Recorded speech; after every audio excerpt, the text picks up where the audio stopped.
Absolutely beautiful. Alone Again, or But I Love. Funnily enough, the first time I heard Love was via you. It wasn't Love, it was the Damned version of that particular song.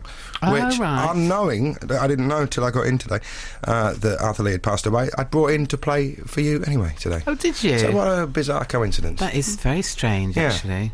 Well, not really. It's a song I associate with you, so it's is it? Not that. It's not like one of those spooky, freaky things. Don't you associate... What else do you associate with me? Down at the old Bull and Bush. Yes, you knowing people's granny. I know your granny. She can't meet anyone without saying that. I'm afraid I can't. And, I always associate with you is that story when we were in Birmingham that night. In fact, what I associate with you is staying up all night. The years we were on Pro Plus, travelling to gigs. And, we sat in cars for a very long time. Probably like a year of our life we have spent in cars together. Yes. But no, if someone said, "Oh, we're doing a story about Joe," we're doing a tribute or something, it's never going to happen. Don't get excited. No, I'm not getting excited. But I always think if we were in Birmingham one night. What was the Birmingham one? Was that university one where I tried to punch someone? No, that could have been any of them. I can't remember. No, come on. I wasn't like that very often. No, you weren't. No, this is... Loughborough. Was it Loughborough? I don't know. No. I don't know. You stopped me hitting that bloke, do you remember? Yeah, but I was encouraging him. No, what I remember, we were in a hotel, and we used to keep very late hours in those days. It was always, we were never in bed before 6 in the morning or whatever. And we were sat in this hotel, and there were signs, you couldn't move for signs saying 24-hour service. So we sat in the lobby of the hotel. We just thought, we're not going to go to sleep yet. We sat up and played cards, and there were 3 sort of night porters who were sat near us, and we ordered some tea, and it was fine, and we just sat there smoking and playing cards and whatever. And a couple of hours went past, and we said, "Oh, can we have another pot of tea, please?" And the bloke said, "Oh no, it's like 2 in the morning or whatever." And I said, "But there are signs everywhere saying 24-hour service." And he went, "Yeah, but there's a limit." That's the story I always associate with you.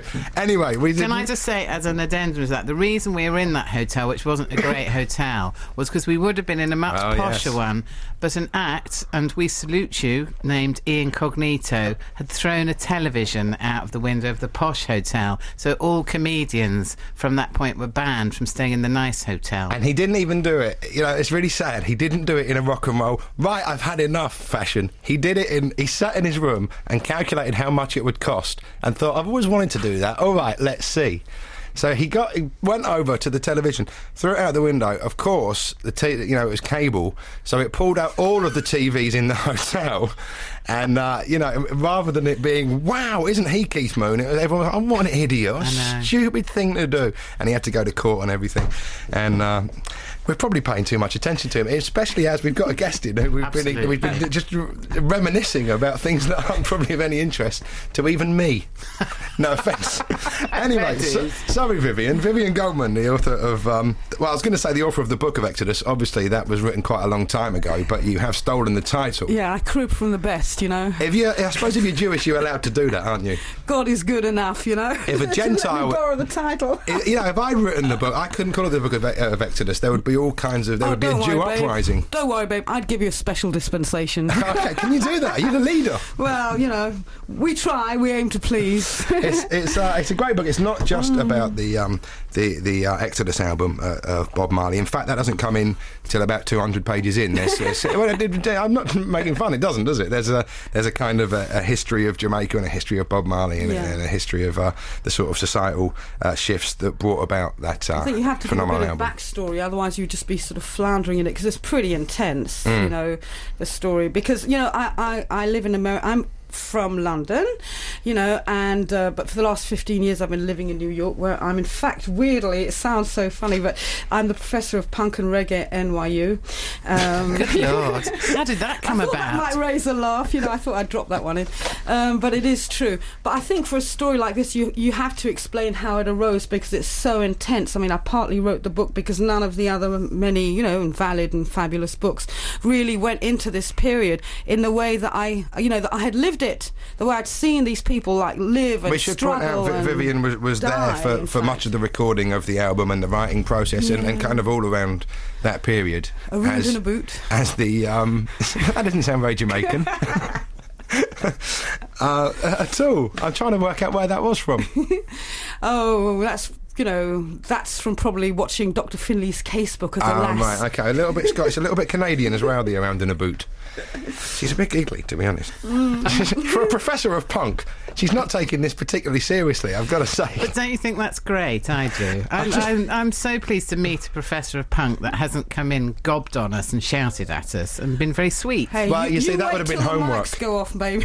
Oh, fair enough. Oh, all right, keep the mics on. Let's put into some context what happened before the recording of Exodus, which is sort of Marley's political statement as well as a love album. It's full of dichotomies. Yeah, well, they voted it Album of the Century at Time magazine, which kind of looks good on the cover, but I think there's a reason why it's so terribly popular. And I mean, for a start, when you listen to the whole cycle of the record, it really does take you on an exodus, on a journey. And Bob did this record right after gunmen had broken into his house in Kingston to try and kill him. It was an assassination attempt, because despite his best intentions, he'd been caught up in the politics of the day between the two Jamaican political parties, the JLP and the PNP. And he was trying to do this... Vivien, can I just say, and I know you're being polite and everything, but if you face this way, we can hear you better. I know you're talking to Joe and explaining the story and everything. I'm the natural person to warm to in this room. Yeah. Can I just say, was he unwittingly caught up in it, well, Oh, or did? Yes, but I mean, or had he sort of thrown down his support? No, he really was trying to do a nice thing. They called this concert Smile Jamaica, and I was in the studio with him when he recorded this song Smile Jamaica, and I noticed that it was a sort of unusually cheery song, and it sounded so oddly up that it was as if it was ready made for the Jamaica Tourist Board. And after the session, I went over to him and I said, "Hey, Bob, what's up? Why is this so perky, exceedingly unusually perky?" And he had looked a little down that day, I have to be honest, and he said to me, people in Jamaica have to smile because everybody in Jamaica vex too much. And it was at that session, because I had nowhere to stay, that he said, "Oh, why don't you come and stay at our house?" It was a big sort of commune, and I crashed in the rehearsal room. And, I would say within about maybe, 10 days or 2 weeks of that was when people that he'd offered hospitality to in his home and fed tried to kill him. So he was right, they were vexed too much. Didn't you leave the day before the killing, or not the killing, the attempted killing? Yeah, talk about timing. Yeah, I did really indeed leave the day before. But as a journalist, talk about timing, that's like a day later would have been much better for you, surely. Yes, I know, had I lived to tell the tale, of course. No, and it was funny because I was so gutted, that I was going to be missing that show. And it obviously was kind of freaky when they handed me that telex and I realised my sort of narrow escape. But then he wound up in London on his own Exodus, where he recorded the Exodus album, conveniently for me, as I was on Ladbroke Grove, just up the road at Basing Street Studios. So it was sort of like the best party ever to be there as the album came together. He never really went back, did he? Oh, he did actually. He did actually. There was this sort of gap of sort of around 18 months, and while he was in London, he did invite these downtown dons who'd been the area leaders for the two opposing political parties. He invited them to London, where they cooked up this idea for the peace concert, and that was all going to be great. And they even had huge plans that after the peace concert, they were going to start another political party. It was going to be an alternative to the JLP and the PNP that had become rather a sort of sordid, incestuous scene, But in fact, they had the peace concert, which I was there covering for NME or somebody, and that was a very iconic moment where he called the rival political leaders onto the stage and got them to clasp hands, and the lightning was flashing across the sky and so on. And, you felt that, wow, surely this had to make a change. But in fact, within 18 months of that sort of fantastic night, everybody involved was killed. Pretty much everybody had died violently, and so you have to draw the conclusion, that for some people peace just doesn't pay. Yeah, and it's still a very troubled society, and probably will be for at least our lifetime, I'd imagine. It is. I'm terribly jealous if people say to me, "Where do you wish you were?" It is that gig. When I've seen footage of it, it's just phenomenal. He's in the middle of jam and he's doing one of the greatest performances of his life anyway, I'm sure. brings on these two rival leaders who have essentially been responsible for kind of an unofficial civil war in Jamaica for quite some time. And trying to kill him too, as it goes. Brings them on, they shake hands. He sort of ignores it and just goes off in a little whirling dervish on his own during the middle of the song. And as he does it, he jumps up in the air. Lightning strikes the stage as he jumps up. And I always thought for years it was an effect put on the film. It's just, in fact, that lightning killed someone in the audience, bizarrely. Really? Yeah. Oh, I didn't hear that, and I was there. Definitely. Someone else that was there. You've got your ear to the ground, even if it's 30 years old. He still knows more than me. So it's just this incredible just piece of performance and politics coming together. But the thing is, although it didn't happen at the time with the third political party and the peace and all that, I like to think that we're all still here talking about it. So he did brand the idea that peace is a good thing. Well, we wouldn't be talking about it if we didn't make loads of great records, would we? Yes, we do. Let's play something from Exodus. This is, I suppose, looking through it, they were all kind of obvious choices because they were all such big tunes. But I'm going to play One Love. Sorry, we were just chatting during the song, and I was like, we're just about to finish, as if Vivien wouldn't know that, because I bet you've had to listen to that album a billion times, in the last couple of years, and I'm sure it hasn't been a chore either.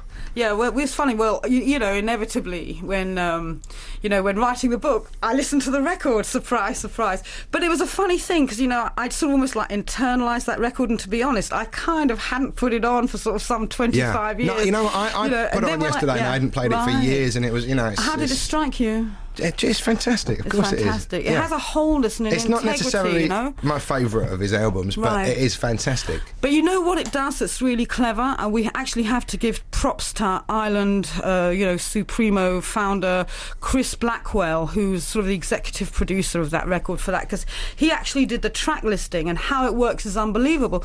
Because although in that period they were so intense and so creative that they actually recorded kind of 2 albums at the same time, Exodus and the next album, Kaya, all in the same sessions. Plus, I reveal in the book that some of the tracks were actually from Rastaman Vibration, the leftover, from the previous record. But the way it was put together is really a whole sort of Exodus saga in itself. Because if you listen to the whole thing all the way through, you will find that it takes you through this process where first you confront just how horrendous and vile and evil people can be to one another on songs like, The Heathen and Guiltiness, and where he's working through the betrayal he'd just been through, and then you get this release. You're getting very angry on his behalf. I notice you're getting worked up. Like they say, who feels it knows it. I felt very close to it. But then you go into the side 2, right, and you hear songs like 3 Little Birds and One Love, and the love songs like Waiting in Vain and so on, and that is Bob reminding us that, hey, we're in fact alive, we better enjoy it, and that is what's going to give us the strength to deal with the next lot of problems, because life does always throw us problems. So what is it that makes an iconic album? Is it just the quality of the tracks on it, do you think, or is it kind of its place in a particular history or in a political time? Because it does stand out from everything else he's done, doesn't it? You see, I think that to me, that is that sort of perfection of the structure and the way you go through that cycle with it, through the pain to the joy. And then if you listen to it again, back into the pain again, I think that is what makes it one of those top records. And of course, there's all the associations, the punky reggae party and so on, Yeah, it's not just... That was happening while it was made. Even though every second on it is sort of indispensable, there's probably another 10, 15 albums that are certainly as good, but there is a lot more to it. I know what you mean. There's like an arc of a film in there as well. Exactamundo. And a fantastic story behind it, which we should mention is detailed in the book. Let's not forget. The Book of Exodus by Vivien Goldman. So. That's going to be a weird thing when people do like web searches on you, because it will look like you'd written, what, the Bible? A big important chunk of the Pentateuch. Well, I knocked that off in my lunch break. I never thought I'd be saying that in my life. The Book of Exodus. Let's have another track from it. I'm trying to think what I've queued up now. Oh, well, this is again the obvious choice, but they all are. This is no point telling you what it is. I'm letting that all run there. That was Jamming from the album Exodus, which I don't even know if you need to buy, because I think nearly everyone owns the what was the big compilation that was like #1 forever? You mean like Legend? Legend, yeah, Legend and Legend 2. Yeah. You'll have a lot of the stuff on those two albums. But don't forget, you're going to not get that perfection of the arc of the cycle of the that's in true. and out of the pain to the joy. Hey, and you got to get the book as well. Let's not forget that. Buy the book before the album, obviously. You know what the album sounds like. Why have you just you started to mime to me like an old woman? You weren't actually saying anything. That's because I felt guilty of having talked over when you mentioned the name of the book, and people might want to know the name of the book. I've forgotten it. Was he? Actually, it's probably too big a question to ask just before the news, but he just seems to be, from people that have written about him, and people that I know that have known him, that special as a human being. People, the fact that people are still writing about him, and it's generally, wow, this bloke. Was it really like that?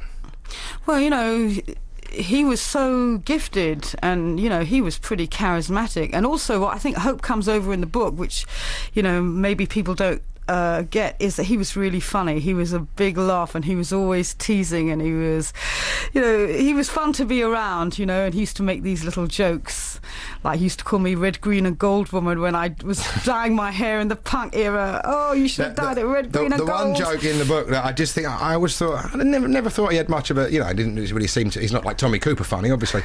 The one that you do mention in the book, I couldn't possibly say on air.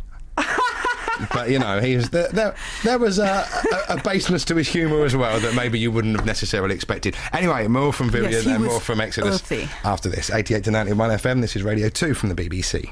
A track so good they wrote an entire book about it. I'm Mark Lamarr. Joe Brand is with me today, as is Vivien Goldman, who I'll be speaking to in a few seconds. But also coming up later on in the show, Donovan will be coming in for a chat, and that was really lovely. Vivien was like, "Oh wow, mellow yellow, wow, Donovan." And also Lord Large and Dean Parrish will be live in session, which is very exciting. The band are just setting up as we speak, obviously. It's all as we speak. It's a live show. It's a stupid thing to say there.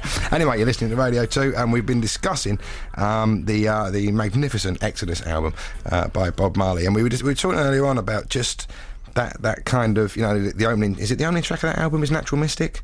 Yeah, and he does that would be exactly the for someone who never met him, that would be the sort of phrase that I would use to describe him, because he does seem to have a benign control over people.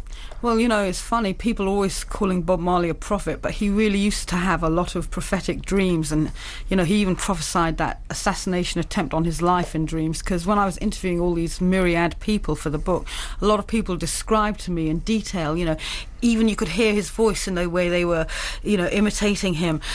He dreamt about sort of like the yard itself, ominous feelings, dark shadows rushing across the yard. It gave him a frightening feeling, and that was actually the place that they did try and knock him off. I've never, and I've read every Bob Marley book and every book about reggae, I've never read anyone slagging him off. Yeah. He's one of the very few. I mean, Jamaicans by nature are very laid back people anyway, but there's never anything negative about him. He was a person who did try and do as much good as he could in his lifetime. And it's so funny because he's become so huge, like that reggae class that I teach at NYU that I was mentioning, when the students handed in their essays, loads of them compared him to Jesus Christ. That's maybe a bit too much. Well, that's what they felt, that's really what they felt. And people are into Bob's all over the world. However obscure a corner you may go to, you'll find people wearing a Bob Marley t-shirt. And what I realised is that even people who say don't know he comes from Jamaica, realise that he was trying to express all our aspirations for our highest selves. I can actually see the slight thing in the Jesus analogy in just that, obviously a force for good. I think it's a big leap between what, a huge portion of the world thinks is God's son and a bloke who made some reggae records. And I think we should put that into some perspective at this point. Well, we're all God's sons and daughters, aren't we? I suppose, in your faith, that's the way. Well, most people say. Do you have a faith? I know you're born Jewish and you talk a lot about it in the book, but are you a believer? Are you a practicer? Well, if I was really that practicing, I wouldn't be here now. I'd be down the Gog, down the synagogue. Down the Gog. I quite like that. I've never heard that Jewish slang before. You going down the Gog? It sounds like a funky Jewish club. Yeah, I suppose no one that is practicing will be listening now anyway. So you can say how it screwed you up over the years if you want. Sure. I still feel funny. I still feel funny about eating lobster and stuff like that. Although I was raised kosher, sometimes I have been known to lapse, especially when I'm by the sea and they give you a nice lobster. Yeah, faith can only be tested so far. Imagine if Samson was like that. There'd only be half the book if everyone was like you in the times of that particular mythical nonsense. As far as I'm concerned, but as far as you're concerned, you cherish whatever you've got to get you through the night. Fair enough. I had Bob Marley's son, Damien Marley, was on my reggae show on Thursday, and it does seem like that kind of spirit is travelling on via Damien, I think. Well, funny we're here talking about the Book of Exodus and you just had Damien Marley on because, of course, he does sample Exodus on his track Move. Well, there's a bigger coincidence. He's his son. That's a much bigger coincidence than that. One of quite a few. Yeah. He's the son. I did mention it on the show. What a break in life. His dad's Bob Marley, his mum was Miss World, Cindy Breakspear. It's a good we all old have start. our struggles, don't we? Yeah. Well, given that, he could have turned out really unpleasant guy, actually. He could have done. So that's lovely that didn't happen. He could have turned out like Kelly Osbourne. Exactly. Or someone. But he's nice, isn't he, Damien Marley? Yeah, no, he's nice bloke. He's very, very nice. And I suspect there is a real spirit about Marley, and I'm sure that is why when people think of reggae, that's what they think of, that man. Not because it is to outsiders, and I still feel like an outsider, and I've been to Jamaica a billion times.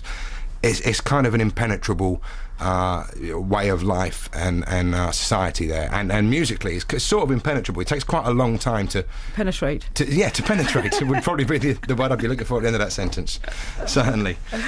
And it does take a big old figure to sort of carry that through to outsiders. Because of, when Bob, really sort of broke big was at that time when he was dating Miss World. And I remember all those headlines on the News of the World, they pictured him as sort of the wild man of pop, didn't they? Smoking a bale of weed a day and so on. And, he tried his best to do that. But, there was a lot of meaning going on too. But he was a good package for PR. Because he was kind of hunky too. Because weren't you doing like the PR for him before you became a journalist? Is that the way it works? I think that's what helped me sort of be so close in the whole scene. Because prior to being a full-time journalist and covering him an awful lot, I was actually working for him doing his PR. So I guess that made it a little easier. Because people are sometimes surprised how come I was able to sort of groove along so much at the heart of the scene. It wasn't really a problem. We'd known each other before. We'd worked together before. So what exactly made him a good package for PR then, apart from his looks? What else was there about him that made people kind of warm to him? And well, that wild man aspect that they plugged and sold with the Miss World and the ganja and the revolution, But it's interesting because he was kind of someone that brought reggae to the masses, really, wasn't he? That made it kind of, dare I say it, Radio 2-ish at the time. Do you know what I mean? He wasn't someone that people thought, I can't identify with him. He's a bit scary. Don't know what he gets up to. I think often it just comes down to it's sort of much better than everyone else. That's what I was going to say. It's just the quality of the work. You can't really resist it. It's that good. And that's why it's endured. Apparently he's one of the few artists who literally sells more and more every year. It's like he's really got something that people need. They need it like food. I always think they turn to Bob just the way he turned to the Bible and so on, like the way he turned to Exodus, because it was so weird. Because to do the book, I listened to these interview tapes that somehow I'd managed to hang on to that were from sort of 76 to 79 type of thing. And in 79 we were talking about what had gone down a couple of years earlier with what we were talking about, the assassination attempt on his life, how he made Exodus.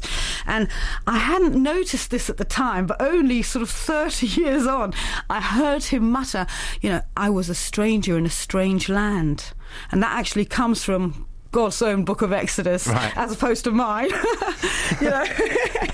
And I realised he really had been thinking about Exodus. It really had given him hope to get through in that really difficult passage for him. Well, there's that 300 pages of excellently researched and excellently written story behind the book that we could be discussing, and our time is up. But thank you very much for coming in, Vivien. So lovely to talk to you. We should mention you're doing a reading. For those who can't read but like books, you can go and hear on the 9th. Vivien read some of it on the 9th. We don't know where or when. Well, no, it's a place called Joseph's Bookstore, and it's Temple Fortune, so you can look it up on the internet. All right, well, thank you very much for coming in, and thanks for adding to our knowledge of what seems to be just one of the great humans. Well done for being around him. Oh, well, I wanted to do it because it was such a privilege, and I felt I wanted to pass it on.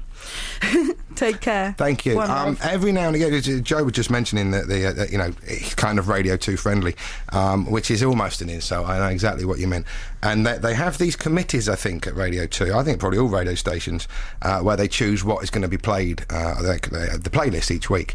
And every now and again, something gets through, and I think it is something worth actually hearing comes through. I think what it is.